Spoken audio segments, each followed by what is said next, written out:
This is a very different birthday for her because she got sick on the day she was celebrating. Kakaiba, ano? Namaga ang paa niya. May lumabas na mga pantal sa kanyang buong katawan. Sabi ng doktor, purpura. Konektado daw ito sa kanyang chronic illness. My wife has an autoimmune disease and once in a while they will flare up and she would experience pain and agony and inflammation all over her body. Pero this time, birthday pa niya. Grabe. So she spent time alone with God, crying. More crying. Iyak lang sa Panginoon. Lord, mahal mo ba ako? Ba't di ako gumagaling? Bakit ganito? Lord, birthday ko. Ito ba regalo mo? Sakit na naman. Doktor na naman. Gamot na naman. Hospital na naman. The Lord did something beautiful. In that moment of darkness, in that moment of pain and loneliness and grief, dinalungan siya ni Lord. Anak, mamahalin mo pa rin ba ako? Kaya di ka gumaling? Nagtitiwala ka pa rin ba sa akin? Kahit hindi maging okay lahat. And she started crying again and she said, Lord, oo nga. Kahit di ako pagalingin. Kahit hindi mo wala itong sakit na to, I will still love you. Whether I get healing or not, I will still trust you. Lord, tumayos man ang kalagayan ko o hindi, Panginoon, magpupuri pa rin ako sa iyo. Today, we enter a segment in the book of Psalms that is so dark. No solutions, no happy moments, no celebration, no blessing, just faith in the dark. Today's message is entitled, Faith in the Dark, Umiiyak, Umaasa, Kahit Madilim. Psalms chapter 88. Psalms 88 has been declared as the darkest Psalms. Ito daw yung pinakamadilim na awit sa buong koleksyon ng mga awit. Kasi walang triumphant declaration, walang jubilation, walang celebration, walang victory, victory, walang blessing after blessing. It's just dark, suffering, painful, and confusing moments in the life of the psalmist. But he declared faith in God even when he's going through difficult times. May pinagdadaanan ka bang madilim? May nakakainis na ba sa sitwasyon sa buhay mo? Meron bang masakit at mabigat at matindi na ikaw parang, Lord, mahal mo pa ba ako? Panginoon, magtitiwala pa ba ako sa'yo? Psalms 88 is for you. Psalms 88 is for all of us. Na minsan, hinahayaan ni Lord na dumaan tayo sa mga malupit, matindi, mabigat, at nakakainis na sitwasyon sa ating buhay upang turuan tayo na magtiwala sa Kanya kahit minsan walang sagot, kahit minsan walang kagalingan sa sakit, kahit minsan hindi umaangat ang negosyo, kahit minsan walang bayad sa utang, hindi pa rin kayo magkakabalikan, away pa rin kayo ng away, will you still trust God in dark times? Psalms 88 teaches us that faith is not always expressed in joyful singing. Sometimes faith sounds like a cry in the dark. Psalms chapter 88. Ito ang pag-uusapan natin sa umagang ito. Genuine faith continues to pray even when God seems silent. Darkness is not proof of God's absence. The believer may experience constant tears, crushing pain, and confusing questions while continuing to cling to the God of salvation. Galing! Kahit madilim at hindi natin maintindihan, patuloy tayong umiyak at umasa sa ating Diyos na nagliligtas. This morning we'll be reflecting on Psalms 88 and at least 3 powerful, beautiful, significant truths hopefully guides us in our journey. What are the challenges to our faith during dark times, during difficult times? Psalms 88 says, number 1, are constant tears. Mga pagluhang hindi tumatahan. Number 2, are crushing pain. Mga pagsubok na hindi humuhupa. And then the confusing questions. Mga pagtatanong na hindi matugunan. Nagsimula sa madilim, lumipat sa mas madilim, at ang ending, pinakamadilim. Grabe naman tong Psalms 88 na to. It's a dark psalm, but it doesn't mean there's no more faith. It's a painful psalm, but it doesn't mean God does not love you anymore.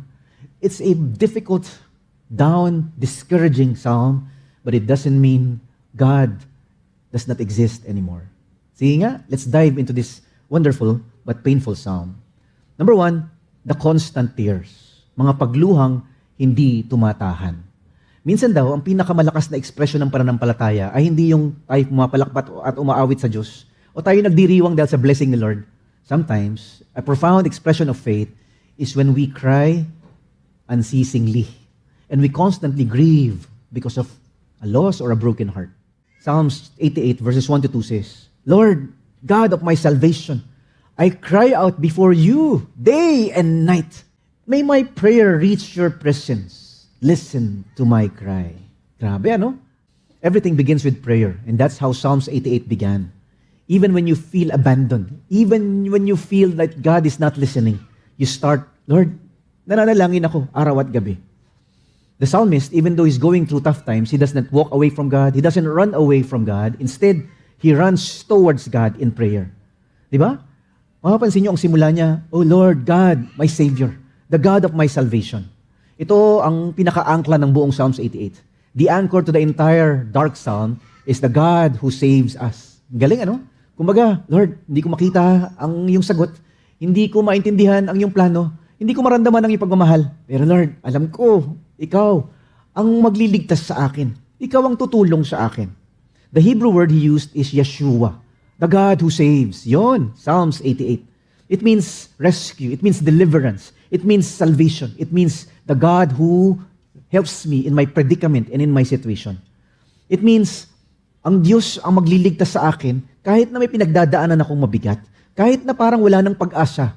Parang hindi naman siya nakikinig. Pero alam ko, He is still the God who saves. His feelings tell Him one story, but His theology tells Him another story. Iba yung nararamdaman natin, iba rin yung ating pinagtitiwalaan.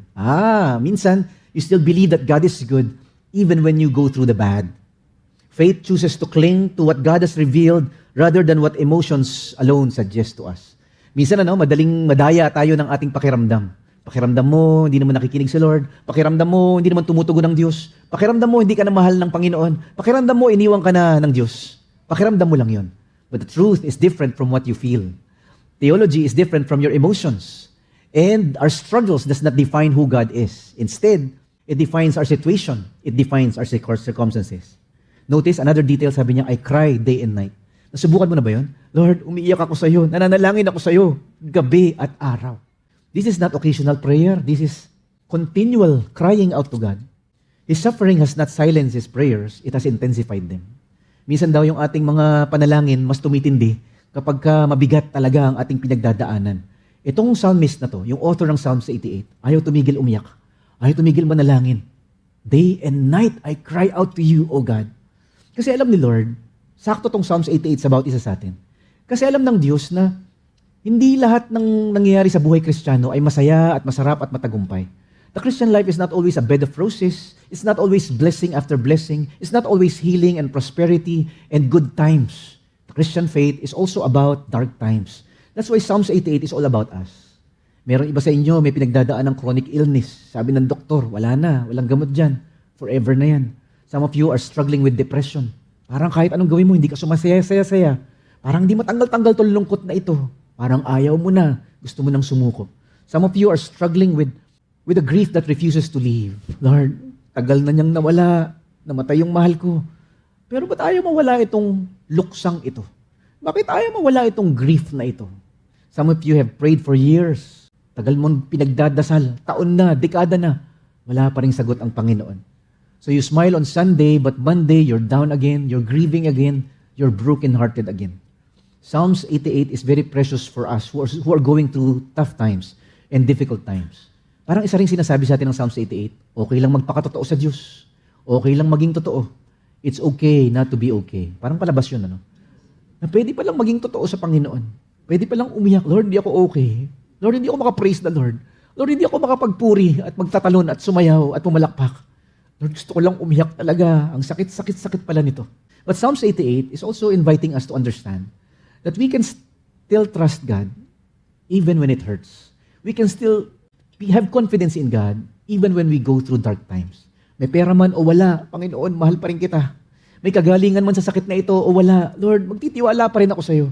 Lord, may blessing o wala, may sagot sa problemang ito o wala, maayos man tong gusot na to o hindi, Panginoon, ikaw pa rin ang aking Panginoong Diyos. Aking kaligtasan, aking kapanatagan, aking kasiguruhan sa buhay. The writer feels abandoned, he feels forgotten, he feels close to death, he still calls God the God of my salvation. So do not mistake God's silence for God's absence. The very fact that you continue praying is evidence that God's grace is sustaining you to cry out to Him, that God's grace is calling us to trust Him again and again and again. Ganun talaga ang buhay, Hindi laging masaya, hindi laging okay, hindi laging may kagalingan. Minsan nagluluksa ka dahil may namatay. Minsan nagluluksa ka dahil walang sagot sa sakit na ito. Minsan nagluluksa ka kasi wala nang pag-asa tong negosyong ito. Minsan nagluluksa ka kasi ayaw na magbago ng taong ito. Pero ang titiwala ka pa rin, Diyos ang marunong, Diyos ang may alam, Diyos ang magaling, Diyos ang tapat. So anong iniiyakan mo sa buhay mo ngayon? What are the things that you are grieving and crying to God about? Ano ang madilim na bahagi ng buhay mo na iniiyak mo? Wala nakakaalam. Hindi alam ng mga anak mo, hindi alam ng mga kaibigan mo. Pag mag-isa ka na, madilim na, you cry in the dark. But it doesn't mean you cannot have faith in the dark. Ito naman yung pangalawa. Mas lumala pa. Kala ko nga may solusyon na eh. The crushing pain. Mga pagsubok na ayaw humupa. The tone now becomes increasingly heavy. Mas bumigat yung kanyang mga banggit. May tampo pa nga sa Diyos eh. Meron ng hugot na parang lungkot at kawalan ng pag-asa. It's like there's a hopeless tone, a desperate tone, and a resentful tone. Tingnan nga natin. For my life is full of troubles, and death draws near. I am as good as dead, like a strong man with no strength left. I am forgotten, cut off from your care. Kasi puro problema ang buhay ko. Malapit na akong mamatay. Wala na akong lakas. Tingin sa akin, patay na ako. Katulad ng mga kinalimutan mo na. Mga taong di mo natutulungan. Ikaw ba naman pagdaanin ka sa patong-patong na problema, kakayanin mo ba? Ikaw kaya pagdaanin ka sa sunod-sunod na mga kadiliman at pagluluksa at parang walang sagot. As if God has abandoned you or God is not listening to you or God does not care anymore. Masasabi mo rin ito, no? Ano, Lord, parang tinapon mo ako sa mga lugar ng mga patay. Ano ba? Lord, sa mga taong pinabayaan mo at kinalimutan mo, yun, doon mo ako tinapon. Lord, ano ba? Mahal mo ba ako? Alam ko naman tapat ka eh. Alam ko naman mahal mo ako eh. Pero ba't ganito? Bakit ganito? Ano ba? Psalms 88. He used the word full of troubles. The word he used for full is the word for fullness. Itong word na full na to ginagamit to pag busog, masaya. It's like, I'm full of joy. I'm full of satisfaction. I'm full of blessings. Pero dito sa Psalms 88, ginamit yung same word, pero baligtad. I'm full of troubles. Punong-puno na ako, Lord, ha? Puro problema ang buhay ko. Puro pasakit na lang ang pinagdadaanan ko. I'm full of sorrow. Iyak nga ako ng iyak, Lord, eh. Hindi mo naman ako pinakikinggan. Lahat daw tayo, parang meron tayong pain threshold. Ano? Meron tayong grief threshold. Yung bang, meron kang mga problemang pagdadaanan, pero kakayanin mo pa.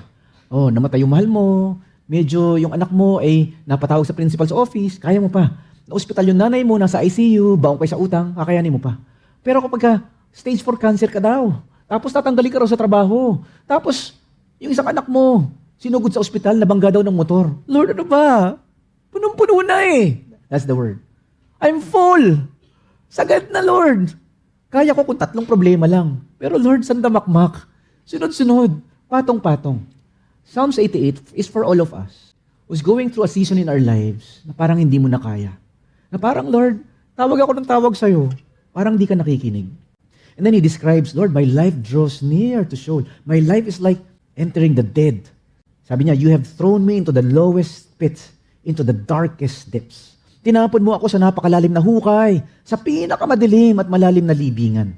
Yung salitang ginamit dito for the pit is like a deep well. It's like a graveyard. Ito daw yung malalim na hukay. It symbolizes abandonment, helplessness, and death. Anyone who has experienced deep depression or prolonged grief understands this language. It's bordering on hopelessness. This depression and discouragement the psalmist is going through. Na-depress ka na ba? Na sobrang na-discourage ka na ba? Na sobrang lungkot na parang you just are honest to God. Lord, hindi ko na kaya. Nakakainis ka na. Para mo akong tinapon na. That's the language of depression. That's the language of grief. That's the language of loneliness. Pag may chronic illness ka, walang gamot. Lord, parang ayoko na sa'yo. Di mo naman yata ako mahal. Pag di kayo magkasundo ng mahal mo, parang matutuloy ang annulment at magkakahiwalayan talaga. Lord, ano ba? Nakikinig ka ba? Ba't di mo inaayos yung gulo namin? It's the language of grief and depression and discouragement. Yung anak mo, napapariwara, nababarkada, may bisyo, marunong na magmura. Lord, bakit ganun? Ginawa ko naman lahat. Bakit napariwara, naligaw ang anak ko? It's the language of sadness and hopelessness na parang wala namang ginagawa yata ang Diyos. You wake up hoping that this day will be different, but it goes on and on and on. Araw at gabi nga yung iyak niya eh. Ang hirap-hirap naman ito. One of the tragedies of suffering is that it shrinks our world. Everything becomes about surviving another day. Yun, ang pinagdadaanan ng may mga sakit. Yun ang pinagdadaanan ng merong iniindang tampo. Yun ang pinagdadaanan ng mga malapit na maghiwalay. Araw-araw, parang survival. Parang ayaw mo nang mabuhay pero kailangan mo pa rin mabuhay. Kaya kailangan natin ng Panginoon at kailangan natin ng bawat isa. I pray that our church will be a place of healing and comfort and encouragement for those who are going through Psalms 88 in their lives. We grieve with those who grieve. We comfort those who are brokenhearted. And we become a healing place for those who are crying desperately for help. Yun, ang calling natin bilang church. Not to scrutinize and criticize and to judge others. No? Naku, siguro hindi ka nagpe-pray, kaya ka ganyan. Siguro malayo ka na kay Lord, kaya ka nagkasakit yung anak mo. Siguro hindi ka na tapat sa Panginoon. Hindi ka na tapat sa ministry. Hindi ka na kasi nag-church, kaya nang yan nangyayari sa business mo. Kaya nagkawindang-windang ang pamilya mo. But God today, Psalms 88 invites us, reminds us, may mga taong dumadaan sa Psalms 88, be kind. May mga taong tinitiis ang Psalms 88 sa buhay nila ngayon, hindi lang nagsasalita, hindi lang halata. Be compassionate, be loving, be gracious. Amen? But at the same time, this is encouraging because we understand that Christian life is not perfect. That the Christian life goes through tough times, dark times as well. Christians get cancer too. Christians get unemployed as well. Christians become poor as well. Christians get annulment as well. Christians go through hardships as well. And the silence of God and the absence of God's love does not mean He doesn't love you anymore. It doesn't mean God is not faithful anymore. Which brings us to number 3. Naku, lumala pa. Mula sa madilim, sa mas madilim, sa pinakamadilim. The confusing questions. Mga pagtatanong na hindi matugunan. Marami tayo niyan. Marami tayong mga tanong at mga pagdududa at mga paghahanap. Walang sagot si Lord. Hindi binibigay ni Lord ang sagot. Tiwala lang, kapit lang, kahit walang sagot. The psalmist asked many questions. Are your wonderful deeds of any use to the dead? Tindi, no? Do the dead rise up and praise you? Can those in the grave declare your unfailing love? Can they proclaim your faithfulness in the place of destruction? Gumagawa ka ba ng mga himala para sa mga patay? Tumatayo ba sila para purihin ka? Pinag-uusapan ba sa libingan ng wagas mong pagmamahal? Lord, yung pagiging tapat mo, binabanggit ba sa lugar ng mga patay? These are difficult questions, ha? The psalmist is telling God, Lord, ba't mo ako pinadaan sa ganito? Ba't mo ako tinapon na parang bangkay? Ba't parang pinabayaan mo ko? Pwede ba magpagpuri ang mga patay sa'yo? Lord, pwede ba akong sumamba sa'yo, mag-praise the Lord sa'yo kung ito pinagdadaanan ko? Pwede ko magsabi sa mga tao ang pagmamahal mo kung pinabayaan mo ko ng ganito? Lord, bakit pag ganito kasi? Psalms 88. Very honest. Dark questions. Honest questions. But it doesn't mean God is not faithful anymore or God does not love you anymore. In fact, reading between the lines, yung mga tanong niya, he's still declaring the love of God. He used a powerful word. Sabi niya, pinag-uusapan ba sa libingan ng pagmamahal mo? Lord, can the dead talk about your unfailing love? And he used the word kesed. Kesed is the word for steadfast love. Ito yung pagmamahal na hindi nauubos at hindi tumitigil. Ito yung pagmamahal na committed sa'yo kahit hindi na dapat. Ito yung pagmamahal na ayaw kang bitawan kahit na pasaway ka. Steadfast love. Parang sinasabi ng psalmist, Lord, alam ko naman yung pagmamahal mo hindi mo ko binibitawan pero bakit ka dito? Steadfast love. So he's telling God, Lord, you are faithful to your people. Your covenant remains. Pero hirap nito, Lord, ha? Puno na ako Hindi ko na kaya Sakit-sakit nito, Lord Pero alam ko naman, yung pagmamahal mo hindi nagbabago. Pero Lord, huwag naman ganito. Psalms 88. The psalmist knows about God's steadfast love. His struggle is not about who God is. His struggle is about what he's going through. He knows God is loving, but he simply cannot see it at the moment. And he used the word emuna. It's the word for firmness, reliability, and trustworthiness, and faithfulness. Lord, maasahan ka. Alam ko naman, matibay ka. Lord, sandigan ka. Makakapitan ka. Pero Lord, hindi ko kaya. Hirap nito. So, the clouds will cover the sun, but it will not erase the sun. That's Psalms 88. Minsan daw sa buhay natin, natatakpan lang talaga yung kabutihan ng Diyos.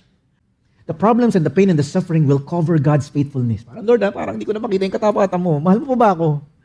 Natatakpan. Pero hindi ibig sabihin na wala yung katapatan pagmamahal ni Lord sa'yo.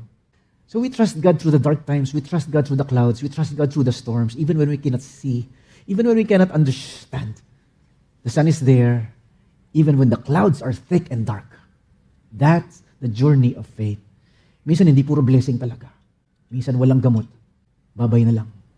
Minsan walang solusyon. okay lang. Yung ending ng Psalms na to, nakakakilabot. Kasi he ends, darkness is my closest friend. Kadiliman na lang ang kasama ko. Kadiliman na lang ang kasama ko. Lord, iniwan mo na ako eh. Lord, di mo na ako mahal eh. Lord, pinabayaan mo ako eh. Kasama ko kadiliman. Period. That's how the Psalms end. It's a different Psalm, Most of the Psalms will end with, praise the Lord. You are my hope. Oh God, you will be my victory. Ganun yung mga ending ng mga Psalms. But this Psalms, darkness is my only friend. Period. Bye-bye. Tindi naman itong depression na to. Tindi naman itong darkness na ito. Tindi naman itong loneliness na ito. Tindi naman itong difficult times na ito. The Hebrew word is koshek, darkness. No resolution of the problem. No explanation of the situation. No rescue from God. Just darkness. Perhaps that's why Psalms 88 has comforted many believers. Ganyan yung pinagdadaanan ko. I'm not alone. Christians go through Psalms 88 as well. Will you still trust God kahit walang gamot? Will you still love God kahit walang blessing? Will you still worship God kahit walang solusyon? Because God wants every believer who is living in Psalms 88 to know they are not alone. Some reasons for suffering do not resolve quickly. Some prayers remain unanswered for years. Buti na lang, the Bible does not end in Psalms 88. Boom! Galing! Psalms 88 is a dark chapter in all of our journeys. We all have our Psalms 88. Praise God, Psalms 88 is not the final chapter in your life. Many chapters are yet to come. More beautiful chapters are yet to come. In the meantime, we go through dark, difficult, painful chapters. The Psalms 88 chapters on our lives, they are not the final word in our journey. Yes! Woohoo! Better chapters are yet to come. The Bible does not end with Psalms 88. It doesn't end with darkness. It ends with light and resurrection and the victory of the coming King. It doesn't end with Psalms 88 of depression and discouragement and darkness. It ends with a new city, a new heaven, a new creation, and a new earth. Thank you, Lord. There is hope, there is light at the end of darkness. But yes, all of us, we have to go through our Psalms 88. So perhaps today, you're going through Psalms 88. Your prayers seem unanswered, your grief lingers longer than expected, and depression has become your daily companion. Darkness has become your friend. So take courage, because in Psalms 88, the psalmist goes through all of those, but he never stopped praying. He never stopped addressing God as the God of my salvation. His emotions fluctuated, yes, but his faith remained anchored in the God who saves him. So today, do not allow your circumstances to define God's character. Instead, you allow God's character to define and shape and drive your circumstances. The cross reminds us that God is loving. The empty tomb reminds us that God is victorious. And the promise of Christ reminds us that one day, He will wipe every tear away. Yon ang pangako ng Diyos beyond Psalms 88. Sabi nga ng isang author, one of my favorite authors, Dr. Larry Crabb, in the book Finding God, he said, use your problems to find God, but do not use God to fix your problems. Because finding God is more important than feeling better. Galing. Minsan, ang pinakamahalaga daw sa buhay ay hindi mabago yung sitwasyon, masolusyonan yung problema, gumaling yung sakit, o dumating yung pera. Ang pinakamahalaga sa buhay ay matagpuan mo ang Diyos kahit walang pera. At makakaniig mo ang Diyos kahit walang gamot. Mapagtiwalaan mo at mahalin mo ang Diyos kahit walang solusyon. That is Psalms 88 for all of us. Unanswered prayers will always be there. Unhealed sickness will always be there. Unresolved conflicts will always follow us for the rest of our lives. Unchanging problems will come and go. Keep trusting God. Galing. Thank you, Lord. May pinagdadaanan ka bang madilim? Sakit-sakit na ba? Hirap na hirap ka na ba? Psalms 88 invites us to understand, Lord, hindi ko naiintindihan, hindi ko gusto, hindi ko na kaya. Pero sa iyo ko nakatingin ang Diyos ng kaligtasan. Today we talked about this. Genuine faith continues to pray even when God seems silent. Darkness is not proof of God's absence. The believer may experience constant fears, crushing pain, confusing questions while continuing to cling to the God of salvation. Ganito talaga, Kahit ang hirap-hirap, kahit madilim at hindi natin maintindihan, patuloy tayong umiyak at umasa sa ating Diyos na nagliligtas. What are challenges to our faith during dark times and difficult times? One, the constant fears, mga pagluhang hindi tumatahan, the crushing pain, mga pagsubok na hindi humuhupa, mga pagtatanong na hindi matabunan, confusion.